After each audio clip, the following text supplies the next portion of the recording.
አክብሮታዊ ሰላምታችን በያላችሁበት ይድረሳችሁ ውድ የፈታ ቤተሰቦች እንደምን ቆይታችኋል? የዕለተ ቅዳሜ የምሽት መረጃዎችን ከዚህ አስከትለን እናሰማለን። ዋና ዋናዎቹን በማስታወቅ እንጀምራለን። የፌደራሉ መንግስት የትግራይ መልሶ ማቋቋም ኤንዶመንት ፈንድ ኤፈርት እንዲሁም ማዕድን አውጪው ኢዛና ላይ ጥብቅ መመሪያ አስተላልፏል። ህወሓት የሚቀበለው ሆኖ አልተገኘም። የትግራይ ጊዜያዊ አስተዳደር ፕሬዝዳንት ሌተናል ጄኔራል ታደሰ ወረደም በተመሳሳይ ጥብቅ ያለ መመሪያ አስተላልፈዋል። ነገሩ ህወሓትን አላስደሰተም። በዚህም የፌደራሉ መንግስት ጠበቅ ያለ እርምጃ የወሰደ መሆኑ ታውቋል። ኤርትራ ገብተዋል የተባሉት ድሮኖችን በተመለከተ አዲስ መረጃ ተሰምቷል። ኢራን ሰራሽ ድሮኖቹን አስመልክቶ የተጋራው አዲስ መረጃ ጉዳዩን ከኢትዮ ኤርትራ ውጥረት ጋር የሚያያይዝ አዲስ ስጋት ፈጥሯል። አምባሳደሩ የመንግስትና የፋኖ ድርድር አንድ እርምጃ ነው ሲሉ ገልጸውታል። ድርድሩ ላይ ስጋት አለኝ ሲሉም አሜሪካዊው አምባሳደር ያጋሩት መልእክት አለ፣ እንመለከተዋለን። በቅድመ የትግራይ ጊዜያዊ አስተዳደር ፕሬዝዳንት አቶ ጌታቸው ረዳና ጓዶቻቸው የተመሰረተውና የሚመራው ከሰሞኑ የትግራይ ፖለቲካ ውጣ ውረድ ጋር በተያያዘ በዛሬው ዕለት አንድ መግለጫ አውጥቷል። መግለጫውን አጥር አድርገን እንመለከተዋለን። ለበርካቶች ስጋት በሆነውና በጂንካ ከተማ ለተከሰተው የማርበርግ ቫይረስ ከመጪው ሰኞ ጀምሮ ክትባት ይሰጣል ተብሏል። በኢትዮጵያ መከላከያ ሰራዊት ውስጥ ረዘም ላሉ ዓመታት ያገለገሉትና በአሁኑ ሰዓትም በኬንያ የኢትዮጵያ አምባሳደር ሆነው ያገለገሉ ያሉት ጄኔራል ባጫ ደበሌ በዛሬው ዕለት አንድ መጽሐፍ አስመርቀዋል። የዓለም ጤና ድርጅት በኢትዮጵያ የወባ ወረርሽኝ ከባድ ስጋት ደቅኗል ሲል ማሳሰቢያ ሰጥቷል። ይህን ጨምሮ በመግቢያ ያስተዋወቅናችሁ ሌሎች ጉዳዮች በዝርዝር እየነገርን እናቆያችኋለን። አብራችሁን ዝለቁም።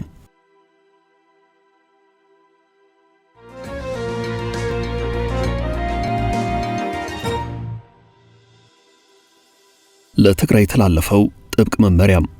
የፌደራሉ መንግስት በትግራይ ጉዳይ ጥብቅ መመሪያ አስተላልፏል። የፌደራሉ መንግስት ይህን መመሪያ ያስተላለፈው በክልሉ ካለው የወርቅ ማዕድን ማውጣት ሂደት ጋር ተያይዞ ነው። ሪፖርተር የእንግሊዝኛው እትም ጋዜጣ ዛሬ ባወጣው ዘገባ እንዳመላክተው በትግራይ በወርቅ ማዕድን ማውጣት እንቅስቃሴ ዙሪያ ከፍተኛ ምዝበራ እየተካሄደ መሆኑን አመላክቷል።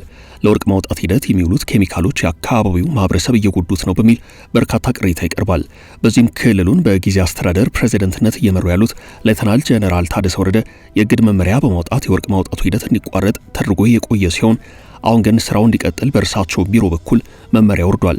ከግዱ በፊት በማዕድን ማውጣት ስራ ውስጥ የነበሩ ኩባንያዎች መልሰው መመልከት ይችላሉ ተብሏል።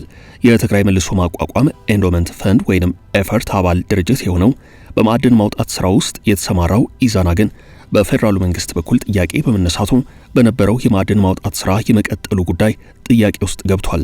የፌደራሉ መንግስት የትግራይ መልሶ ማቋቋም ኤንዶመንት ፈንድ ወይንም ኤፈርትና ማዕድን አውጪው ኢዛና ኦዲት አድርገው ሪፖርት እንዲያቀርቡ ለክልሉ ጊዜያዊ አስተዳደርና ለተቋማቱ ጥያቄ ያቀረበ መሆኑን ሪፖርተር በዘገባው አመላክቷል።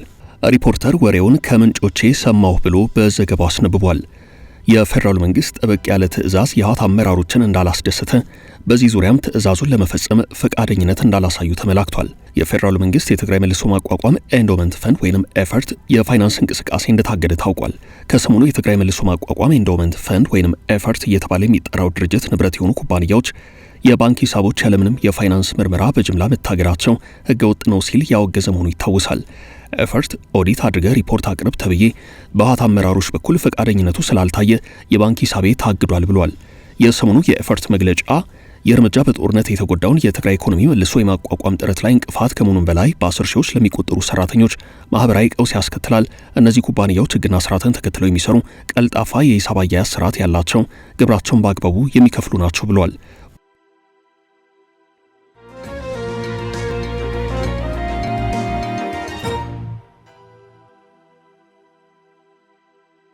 ኤርትራ ገብተዋል የተባሉት ድሮኖችን በተመለከተ አዲስ መረጃ ወጥቷል።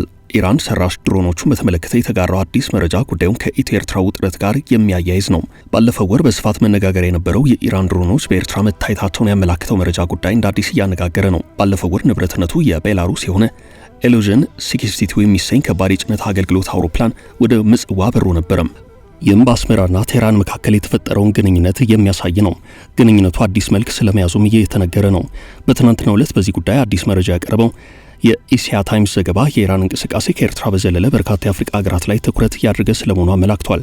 ኢራን በመካከለኛው ምስራቅ የገጠማትን የፖለቲካ የኢኮኖሚና የጦርነት ሽንፈት ተከትሎ የዲፕሎማሲና የኢኮኖሚ ፊቷን ወደ አፍሪካ አዙራለች ብሏል ዘገባው።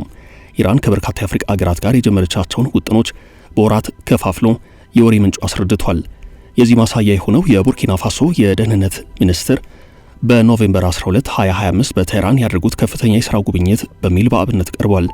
ኢራን ከምዕራባውያን ጋር ያላቸውን ግንኙነት ካቋረጡና በተደጋጋሚ ወታደራዊ መፈንቅለ መንግስት ካካሄዱት እንደ ማሊ፣ ኒጀርና ቡርኪና ፋሶ ካሉ የምዕራብ አፍሪካ ሀገራት ጋር ጥብቅ ግንኙነት አላት።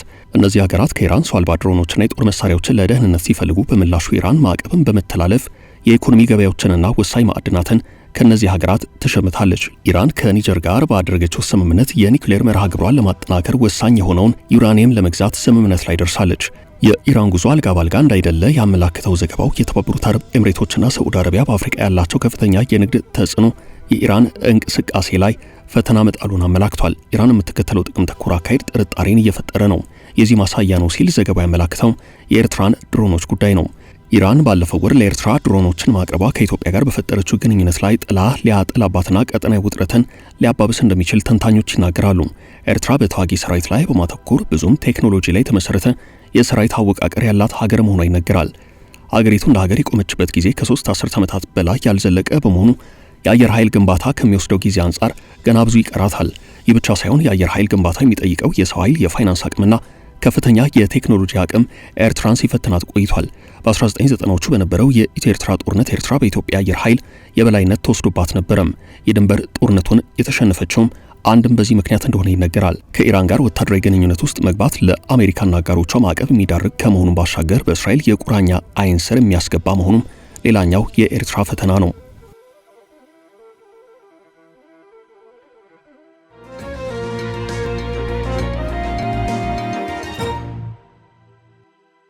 ድርድሩ አንድ እርምጃ ተራምዷል። አምባሳደሩ የመንግስትና የፋኖ ድርድር አንድ እርምጃ ተራምዷል ሲሉ ተናግረዋል።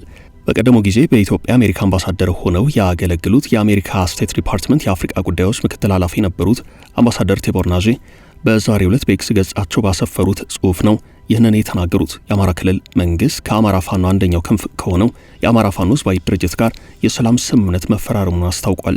ስምምነቱን የተፈራረሙት የአማራ ክልል ርዕሰ መስተዳድር አረጋ ከበደና ከፋኖ በኩል ካፕቴን ማስረሻ ሰጤ ናቸው። የአማራ ክልል ርዕሰ መስተዳድር አረጋ ከበደ በአዲስ አበባ ከማስረሻ ሰጤ ጋር በተፈራረሙት ስምምነት ዙሪያ ከፍ ያለ ተስፋ ሰንቀዋል። በአማራ ክልል ከ3 ዓመታት ገደማ በፊት ጦርነት ከተቀሰቀሰ ወዲህ በፋኖ አመራርነት ስማቸው ከሚነሱ ግለሰቦች ጋር ስምምነት ሲፈረም ይህ የመጀመሪያው ነው። በኢትዮጵያ መንግስት የጸጥታ ኃይላትና በፋኖ ታጣቂዎች መካከል ውጊያ በሚደረግበት ወቅት ክልሉን የመምራት ኃላፊነት ከይልቃል ከፋለ የተረከቡት አቶ አረጋ ስምምነቱ ከተፈረመ በኋላ ተወያይተንና ተደራድረን በክልልና በሀገራችን ዘላቂ ሰላም ለማረጋገጥ ቆርጠን ተነስተናል ብለው ነበረም። የቀድሞ የተዋጊ ሄሊኮፕተር አብራሪ ማስረሻ ሰጤ ማንኛውም ግጭት መጨረሻው ውይይትና ድርድር ነው ሲሉ ተናግረዋል።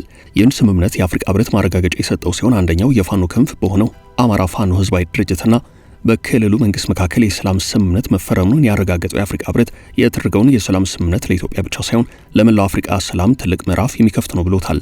ስምምነቱን የደፋር እርምጃ ያለው ኢጋድ የቀሩት ታጣቂዎች ተመሳሳይ እርምጃ እንዲወስዱ ጥሪ አቅርቧል።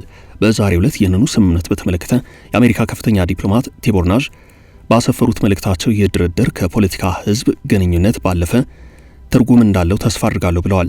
ስምምነቱን በተመለከተ የሚነሱ ጥያቄዎች ሊኖሩ ይችላሉ ሲሉ ስጋታቸውን የገለጹት አምባሳደሩ አንድ ብሎ ድርድር መጀመሩ በራሱ ትልቅ ነገር ነው ሲሉ እንቅስቃሴውን አድንቀዋል። አምባሳደር ቴቦር ናዥ በዚሁ መልእክታቸው አደራዳሪዎቹ ምስጋና ይገባቸዋል ብለዋል።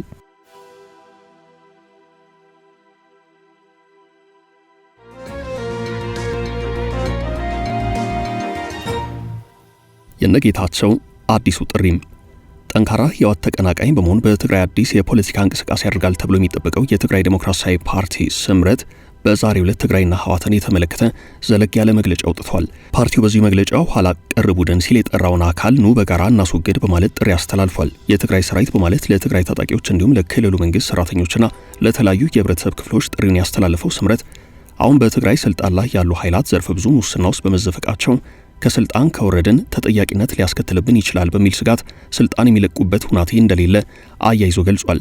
በመሬት ችርቻሮ፣ በማዕድናት፣ የኔትወርክ ሙስና በወንጀሎች ለፈጸሙት ጥፋት፣ ዘረፋና ሌብነት ተጠያቂ እንዳይሆኑ በመስጋት በዜጎች ስልጣን ላይ ሙጭጭ ብለዋል ሲልም ወቅሷል። በትግራይ ታጣቂዎች በኩል የሚነሱትን ጥያቄዎች አስመልክቶ በአሁኑ ሰዓት ከህወሓት ጋር በነፍጥ ለመዋጋት ጫካ የገቡትን የትግራይ ሰላም ኃይል የሚባሉትን በማንሳት የሁለቱም ኃይላት ጥያቄ ተመሳሳይነት ያለው ሊፈታም የሚችለው በዲሞክራሲያዊ መንገድ ነው ብሏል።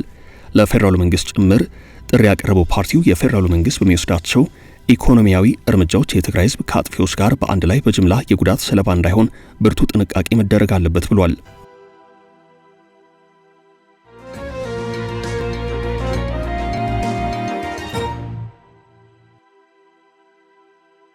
ኢትዮጵያ ውስጥ ለማርበርግ ቫይረስ ክትባት መሰጠት ሊጀምር ነው። ለመጀመሪያ ጊዜ በደቡብ ኢትዮጵያ ጂንካ ከተማ ተከስቶ ለሰዎች ህይወት መጥፋት ምክንያት የሆነው የማርበርግ ቫይረስ ለበርካቶች ስጋት የሆነ ሲሆን የአሜሪካ መንግስት ባደረገው አፋጣኝ እገዛ በኢትዮጵያ ከመጪው ሰኞ ጀምሮ ክትባቱ ይጀምራል ተብሏል። የአሜሪካ ሳቤን የክትባት ኢንስቲትዩት ከ640 በላይ በሙከራ ላይ የሚገኘውን CAD3 የማርበርግ ክትባት ወደ ኢትዮጵያ እንደላከ ታውቋል። ወጪውን የሚሸፍነው በአሜሪካ ጤና ሚኒስቴር ስር የሚገኘው የባዮሜዲካል የላቀ ምርምርና ልማት ተቋም ነው። ዶይቼ ቬለ እንደዘገበው የጤና ባለሙያዎችና ከፍተኛ ተጋላጭ ለሆኑ ቡድኖች ቅድሚያ እንደሚሰጣቸው የጤና ሚኒስቴር አስታውቋል። በደቡብ ኢትዮጵያ ለተከሰተው የማርበርግ ቫይረስ ምላሽ ለመስጠት የሚደረገውን ጥረት የሚደግፍ 200,500 የማርበርግ ቫይረስ የሙከራ ክትባት ከአሜሪካ መንግስት በድጋፍ መገኘቱን መስሪያ ቤቱ ከትናንት በስቲያ አስታውቋል። ክትባቱ በአርመር ሃንሰን የምርምር ተቋም በሚመራ ፈጣን የደረጃ 2 ክሊኒካዊ ሙከራ ተደርጎለት ጥቅም ላይ እንደሚውል የጤና ሚኒስትሯ መቅደስ ዳባ ተናግረዋል። ለኢትዮጵያ የመድኃኒት አቅርቦት አገልግሎት ያስረከቡት በኢትዮጵያ የአሜሪካ አምባሳደር ኤርቪን ማሲንጋ የማርበርግ በሽታ መገኘቱ እንደተረጋገጠ ከጤና ሚኒስቴር ጥያቄ እንደቀረበለት ሳቢን የክትባት ኢንስቲትዩት ገልጿል። የማርበርግ ቫይረስ በሽታ በኢትዮጵያ የተከሰተ መሆኑን ተከትሎ በተለይ በሐዋሳ አንድ በቫይረሱ ከተጠቁ ሰዎች ጋር ግንኙነት የነበረው ግለሰብ መገኘቱን በርካቶችን ስጋት ላይ ጥሎ ነበርም። አሜሪካና ዩኬ ዜጎቻቸው ወደ ሐዋሳ እንዳይጓዙም የማስጠንቀቂያ መልእክት እስከ ማስተላለፍ መድረሳቸውም ይታወሳል።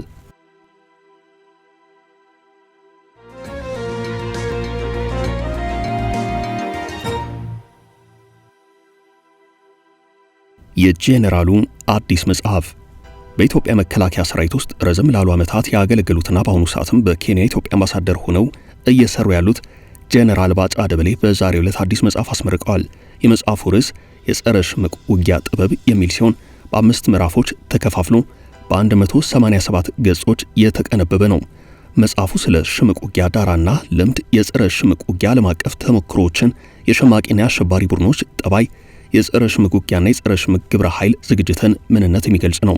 በመጽሐፉ የምረቃ ስነ ስርዓት ላይ የጦር ኃይሎች ጠቅላይ ኤታማዦር ሹም ፊልድ ማርሻል ብርሃኑ ጁላ፣ የጦር ኃይሎች ምክትል ጠቅላይ ኤታማዦር ሹም ጄኔራል አበባው ታደሰ፣ የብሔራዊ መረጃና ደህንነት አገልግሎት ዳይሬክተር አቶ ሬድዋን ሁሴንን ጨምሮ የፌዴራልና የክልል የጸጥታ አመራሮች ተገኝተዋል። ፊልድ ማርሻል ብርሃኑ ጁላ በወቅቱ ባስተላለፉት መልእክት ኢትዮጵያ የተሰነደ የጸረ ሽምቅ ውጊያ ማንዋል የነበራት ቢሆንም የተሻሻለ እንዳልነበር ጠቅሰዋል።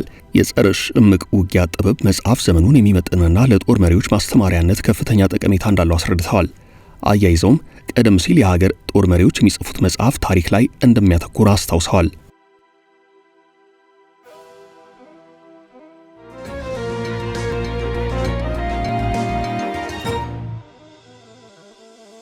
በመጨረሻም የዓለም ጤና ድርጅት ማሳሰቢያም የዓለም ጤና ድርጅት ኢትዮጵያ፣ የመንና ማዳጋስካር በፈረንጆቹ በ2024 በከፍተኛ ደረጃ የወባ ስርጭት የተስፋፋባቸው ሀገራት ነበሩ ሲል ገልጿል።